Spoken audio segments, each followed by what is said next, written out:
di daerah masing-masing. Nah, skup mengenai permasalahan perempuan ini memang tidak lepas dari isu gender ya, gender dan perempuan. Bagaimana memang secara sosial dan budaya banyak peran-peran kita dari masa kecil itu yang memang sudah tidak setara dengan laki-laki. Jadi tidak selalu bermakna diskriminasi atau tidak selalu secara langsung itu meniadakan perempuan, tetapi memang dari adat istiadat yang ada di Indonesia ini sebagian besarnya menyuruh kita menempatkan kita di peran-peran yang mungkin lebih kepada peran-peran domestik atau istilahnya itu yang urusannya dengan rumah, kebun, aktivitas mengurus keluarga dan lain sebagainya. Jadi suatu hal yang wajar juga bila perempuan akan tampil di masa yang sama umurnya dengan laki-laki. Kadang-kadang kita dikatakan tidak setara atau tertinggal, tetapi kalau kata laki-laki Bu, kadang-kadang itu dikatakannya itu, oh ini mah belum siap untuk jadi pemimpin. Padahal yang membuat kita tidak siap itu karena memang ruang kita selama ini untuk belajar dan mengasah kemampuan itu sangat kecil. Dari kecil ibu kita lebih sering menyuruh menyapu dibandingkan mungkin mengajak kita acara yang lebih keakraban seperti misalnya ya acara tahlil dan juga acara kumpulan warga. Itu lebih dimainkan oleh bapak-bapak dan juga mungkin regenerasinya kepada anak laki-laki. Begitu juga di sekolah, terutama di zaman Orde Baru, yang dinamakan ketua kelas itu seringnya yang ditunjuk oleh guru itu biasanya juga laki-laki. Mungkin ada sebagian dari perempuan karena mungkin banyak menonjol dan sudah berani untuk menampilkan bahwa saya juga mampu Bu, atau bapak ibu guru di sekolah. Jadi banyak sekali memang peran-peran pembedaan dari segi budaya yang selama ini memberikan ruang yang mungkin kadang-kadang tidak setara kepada kita untuk melakukan banyak hal. Kalau ibu-ibu dikatakan belum mampu, itu sebetulnya bukan karena belum mampu, karena kesempatan kita kurang banyak aja Bu. Jadi kalau kita sekarang punya BKOW dan BKOW ini akan menjadi motor untuk mengambil peran lebih banyak, insya Allah akan setara juga dengan laki-laki, dan peran ini bahkan secara langsung akan menyasar kepada perempuan. Ibu-ibu di sini ada yang sudah mengikuti debat para calon kepala daerah di daerahnya masing-masing? Sudah ya, atau mungkin mengikuti di berbagai daerah ya. Jadi kadang-kadang pemberitaan media sekarang ini ada yang memposting karena wakilnya perempuan dan agak gagap menjawab, itu kemudian langsung distigma seolah-olah tidak mampu. Padahal pengalaman kita mengurus rumah tangga, anak-anak mengatur keuangan dengan yang mepet, itu mumpuni ya Bu, tidak pernah minus. Jadi uang 1 juta cukup, uang 5 juta juga cukup. Itu yang bisa perempuan. Kalau laki-laki mungkin pakai. Jadi cara kita memanajemen dari hal kecil saja sebetulnya sudah teruji. Hanya di dalam pemerintahan, karena seolah-olah memang banyak bahasa pemerintahan ini yang mungkin selama ini asing di telinga kita ya, sehingga wajar juga bagi kita kalau tidak mengetahui. Nah kebetulan saya juga menjadi panelis dan juga perumus di beberapa debat kampanye pilkada. Malam ini nanti setelah acara ini saya ke Banjar. Kebetulan malam ini juga sudah dijadwalkan untuk acara pilkada Kota Banjar yang 4 pasangan calon itu. Di antara kami tim perumus itu kalau saya menjadi bagiannya, saya sering memberikan notis terutama kepada forum yang akan menjadi panelis, bapak-bapak dan ibu-ibu yang mungkin dari akademisi. Punten ya Pak, mungkin saya sedikit akan menceritakan bahwa sesungguhnya debat kandidat itu bukan uji akademis, tidak seperti ujian skripsi dan tesis atau disertasi, sehingga pertanyaannya kalau bisa itu pertanyaan yang bisa dijawab dengan yang paling mudah diterima oleh pasangan calon untuk menjelaskan visi misinya. Karena pelaksanaan debat kampanye yang ada di dalam undang-undang itu didesain bukan untuk uji akademis, tetapi untuk tujuan menjelaskan pendalaman visi misi dan program unggulan pasangan calon. Nah jadi kadang-kadang ya saya di depannya itu yang deg-degan kita juga Bu, karena takutnya jangan-jangan pertanyaannya terlalu sulit karena ada istilah yang sulit dipahami, dan kadang-kadang karena isunya ini terlalu luas ya Bu, mencakup semua sektor yang ada di pemerintahan.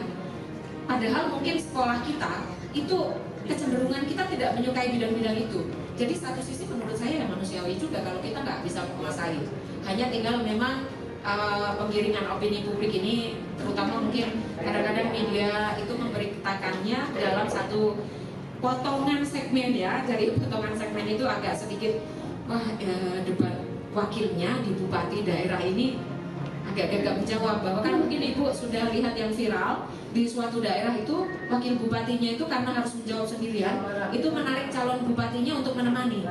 Bagi saya itu hal yang wajar, kegagapan kita sebagai perempuan, terutama kalau kita tidak terlatih untuk itu.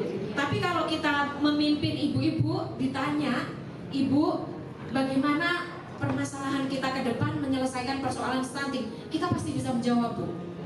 Apa yang menjadi dasar dari permasalahan pendidikan kita, karena tiap hari kita yang berhadapan dengan anak-anak, kita tahu pasti anak-anak bagaimana susahnya mengerjakan PR, harus ada ekskul, harus ada prestasi masuk sekolah dan lain sebagainya, dan tuntutan-tuntutan akademis yang di sekolah itu mungkin lebih kita yang tahu. Jadi tanpa dijelaskan dengan undang-undang kurikulum, sebetulnya kita yang paling tahu.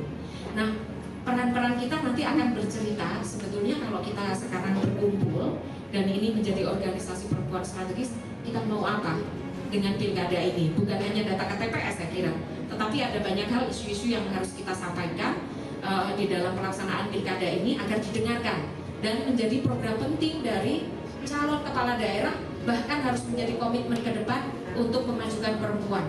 Begitu ya ibu-ibu. Saya agak emosional kalau bicara dengan perempuan karena mungkin ya saya cukup panjang juga bersama dengan organisasi perempuan. Saya 10 tahun juga di NGO bersama dengan Family Health International dan juga USAID untuk penanggulangan dulu kalau tahun 2003-2007 itu saya di program untuk pencegahan penularan HIV/AIDS, tapi untuk kelompok pekerja seks. Dan yang untuk 2008 sampai 2010-nya saya memegang program untuk penanggulangan pencegahan penularan HIV, tapi untuk kelompok jarum suntik. Jadi kita bersama teman-teman komunitas itu mendesain bagaimana caranya. Kita kan tidak bisa menghentikan karena sudah tertular atau sudah terjadi ya. Yang bisa kita lakukan adalah melakukan pencegahan agar tidak meluas. Dan saya kira banyak sekali isu-isu tentang perempuan ini yang ibu-ibu yang paling paham. Nah, permasalahan gender di Indonesia di slide kedua ini kan, di slide berikutnya itu terjadi karena memang ada ketidakseimbangan perlakuan yang secara budaya memang sudah dilakukan secara terus-menerus di Indonesia. Bahkan mungkin boleh dikatakan ini hampir semua budaya dan adat istiadat di semua pulau. Nah, kemudian apa sebetulnya faktor-faktor ketidakadilan gender yang selama ini kita terima secara sekilas? Mungkin di slide berikutnya, biar nanti Ibu Ketua juga bisa menyampaikan hal strategis program-program PKOW yang bisa kita lakukan untuk mensukseskan Pilgub dan juga Pilkada 2024 ini. Pertama melalui subordinasi, yaitu meletakkan perempuan di bawah supremasi laki-laki. Perempuan harus tunduk kepada sesama manusia, yakni kaum lelaki. Jadi kalau ada ibu-ibu, kita terlalu cerewet di forum, mungkin musrembang Bu. Kalau kita, saya tidak setuju Pak, ini tes sudah program 5 tahun belum dijalankan. Jadi kita pengen mendengar apakah tahun ini musrembang itu akan mengakomodir program-program yang semacam ini. Kalau kita interupsi 10 kali Bu, itu pasti bapak-bapak juga ada mungkin yang bisik-bisik. Kalau ya ada ibu-ibu mah terus baik interupsi. Jadi kadang-kadang hal seperti itu, padahal kita maunya ada perhatian lebih kepada isu perempuan ini untuk ditindaklanjuti di dalam program pemerintah itu seperti apa bersama dengan masyarakat. Tapi kalau kita katakan itu lebih dari 3 kali, kita dikatakan cerewet Bu. Tapi bagi kita semua ya, jangan patah semangat. Ayo terus kita lakukan itu. Hanya kita cari bahasa berbeda aja sepertinya Bu. Jadi nanti yang menyampaikannya kalau bahasa pertama itu agak serius, bahasa kedua itu mungkin agak bercanda, ya bahasa ketiganya ada humornya. Jadi tanpa harus mengurangi substansinya, kita akan terus melakukan negosiasi untuk program-program perempuan ini. Jadi kalau dikatakan bapak-bapak, Bu dari tadi interupsi apa Pak, yang penting program kita untuk perempuan diperhatikan. Yang kedua itu adanya marginalisasi perempuan, yaitu perempuan cenderung dimarginalkan, diletakkan di pinggir. Kalau dulu ya kadang-kadang saudara-saudara kita itu kalau kita sekolah terlalu tinggi, mungkin zaman-zaman kita kuliah, terutama mungkin kalau sekolahnya itu teknik, kimia, seperti itu ya. Jadi dikatakan gini, mau ngapain? Itu mah kan harus naik-naik ke bangunan, seperti apa gitu. Jadi dianggapnya kalau perempuan yang seperti itu kita menjadi menyerupai merebut ruangnya laki-laki, padahal tidak. Ruang-ruang itu sebetulnya bisa kita lakukan. Hanya dari kecil masalahnya kita tidak dilatih memanjat. Tidak dilatih memanjat pohon kelapa, tidak dilatih memanjat tangga. Iya, jadi sehingga kalau kita tidak terbiasa seperti itu, dikatakan itu seolah-olah akan merebut atau menjadi laki-laki. Yang ketiga, itu perempuan berada di posisi yang lemah, karenanya perempuan sering menjadi sasaran tindak kekerasan. Nah ini saya kira juga menjadi salah satu isu aktual, bahkan sampai isu lansia yang akan kita pikirkan ini Bu. Sekarang zaman semakin modern, untuk menaikkan indeks pembangunan manusia, semua orang itu kan seolah-olah tidak boleh menganggur ya, harus punya pekerjaan atau harus punya pendapatan. Makanya harus ada creativity. Nah pada saat kita punya creativity di usia produktif, masalahnya siapa yang akan mengurus orang usia tua? Kalau anak muda di usia produktif itu sibuk. Beberapa kali mungkin kita membaca berita di Jawa Barat juga, ada ibu-ibu lansia yang mungkin jauh dari keluarga, meninggal nggak diketahui juga oleh tetangganya. Terutama mungkin ini kalau lansia perempuan ya kebiasaannya memang ibu-ibu ada di rumah. Begitu sudah lansia juga tidak ada yang mengurus, atau saudaranya jauh, anaknya jauh, siapa yang akan mengurus? Seharusnya termasuk isu soal lansia itu menjadi isu strategis program pemerintah daerah hari ini. Ibu-ibu suka nonton film Korea ya Bu? Nah itu kalau ada orang tua itu bukan dititipkan di panti jompo Bu sebetulnya. Program-program pemerintahan di negara maju itu sudah memberikan kayak senior living, atau istilahnya itu mengurus orang-orang tua, diurus oleh negara. Karena anak mudanya produktif harus bekerja. Nah itu bukan tempat pembuangan. Nah salah satu stigma yang ada di Indonesia juga tentang senior living banyak ditolak itu diantaranya adalah seolah-olah kalau orang tua itu kita bukan dititipkan sebetulnya, kita ikut program pemberdayaan lansia, itu seolah-olah anak tidak berbakti kepada orang tua. Padahal menurut saya kalau program ini akan dikembangkan menjadi program pengembangan manusia, itu akan lebih bagus Bu. Secara kesehatan terjamin, kebahagiaan juga terjamin bagi para lansia karena bisa mengobrol sesama usianya. Terus kemudian ada program-program yang secara kemampuan fisiknya itu bisa dilakukan di tempat itu. Contohnya ada ibu-ibu yang merajut, atau kalau nggak merajut itu ada keterampilan lain yang mereka akan tetap beraktivitas sehingga tidak stres. Karena ada aktivitas yang sehari-hari memang menjadi program pilihan. Nah salah satu yang saya suarakan di dalam pertanyaan-pertanyaan debat kandidat itu, dan kebetulan memang beberapa kali dengan Pemprov Jabar itu, salah satu isu strategis di Pemprov Jabar yang belum menjadi isu strategis di daerah adalah program layanan geriatri. Program layanan mulai dari kesehatan dan juga layanan untuk lansia. Bukan hanya untuk teman-teman disable, tapi juga disable dan lansia. Nah ini belum menjadi perhatian. Saya sering membayangkan kalau nonton film. Ya, setuju ya, ya. Ini ada capek ya. Lalu kegiatan kerjasama dengan KPU hari ini, bukan kita begini-begini, kan tidak ada satupun tadi menunjukkan harus pilih 2, 5, 4, 5, 7 dan kesalahan. Enggak kan?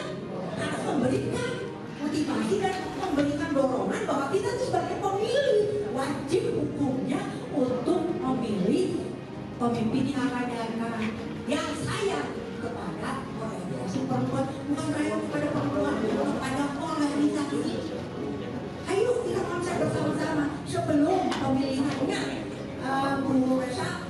Ayo kita bersama-sama. Kumaha caranya kita semua ke calon wali kota maupun ke calon gubernur, ya, dan wakil gubernur. Yang prihatin tadi saya menyampaikan bahwa undang-undang perempuan memang dina debat besok karena ketinggalan main karena dia tidak siap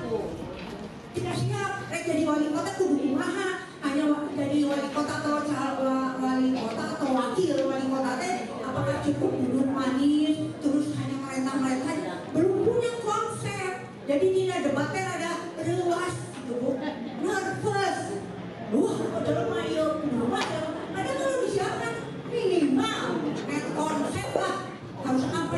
terus membaca, apalagi kota Bandung teh nawai sampai maaf Pak Jokowi menyampaikan tolong yang namanya untuk calon wali kota Bandung atasi banjir. Kenapa dulu nggak pernah banjir, ini jadi banjir, cari solusinya. Yang kedua, tolong kemacetan harus dikurangi. Saya baca yang kayak hal itu ya, kalau mungkin lagi di wali kota calon anggota BUMD sampai gini sampai mau berhubung.